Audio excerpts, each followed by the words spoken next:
Tamil Nadu premier league cricket போட்டி அடுத்த மாதம் 27ஆம் தேதி தொடங்க உள்ள நிலையில் இதில் பங்கேற்க உள்ள அணிகளின் வீரர்களை தேர்ந்தெடுப்பதற்கான ஏலம் சென்னையில் இன்று தொடங்கியது. இது குறித்த கூடுதல் தகவலை எமது செய்தியாளர் பாலாஜியிடம் கேட்கலாம்.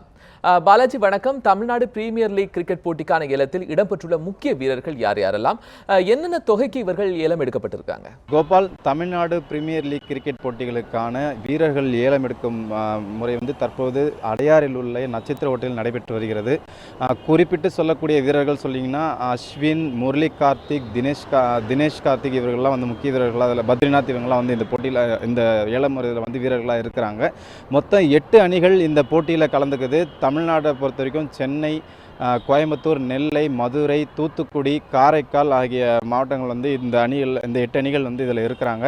அதிகபட்சமாக அதாவது கிரிக்கெட் டீமில் இருக்கக்கூடிய இந்திய கிரிக்கெட் அணியில் இருக்கக்கூடிய அப்படின்னு சொல்லக்கூடிய முதன்முறை வீரர்கள் அப்படின்னு சொல்லிட்டு பிரித்து வச்சிருக்கிறாங்க. இவர்களுக்கு 3 லட்சத்திலிருந்து 5 லட்சம் வரை ஏலத்தொகை நிர்ணயிக்கப்பட்டு இருக்கிறது.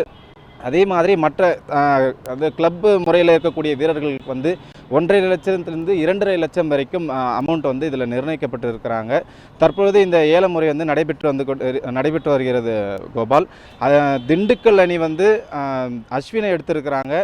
தூத்துக்குடி தினேஷ் கார்த்திகையும், வாஷிங்டன் சுந்தரம்ன்றவர், இவர் பார்த்திங்கன்னா அண்டர் 19 இந்தியன் கிரிக்கெட் டீமுக்காக ஆடினவர்.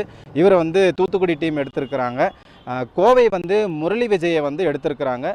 காரைக்கால் அணி பார்த்தீங்கன்னா பத்ரிநாத்தை எடுத்திருக்கிறாங்க. கோபால், பாலாஜி, இதில் எத்தனை அணிகள் மொத்தம் இந்த போட்டியில் பங்கேற்க இருக்கின்றன? இந்த போட்டிகள் எல்லாமே எந்தெந்த பகுதிகளில் நடக்க இருக்கு? மொத்தம் 8 அணிகள் இந்த போட்டியில் இருக்கிறாங்க. மதுரை, சென்னை, கோயம்புத்தூர், நெல்லை, தூத்துக்குடி, காரைக்கால், அப்புறம் திருவள்ளூர், காஞ்சிபுரம் ஆகிய மாவட்டங்களை சேர்ந்த மொத்தம் 8 அணிகள் இந்த போட்டியில் கலந்துக்கிறாங்க. மொத்தம் 3 இடங்களில் இந்த போட்டிகள் நடைபெறுகிறது. தூத்துக்குடி, நெல்லை, சென்னை ஆகிய மாவட்டங்களில் இந்த போட்டிகள் நடைபெற இருக்கிறது.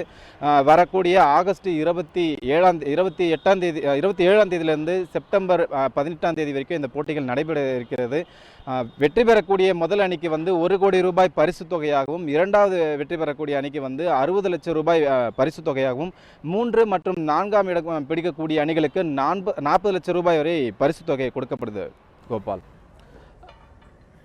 பாலாஜி, உங்களுடைய விரிவான தகவல்களுக்கு நன்றி.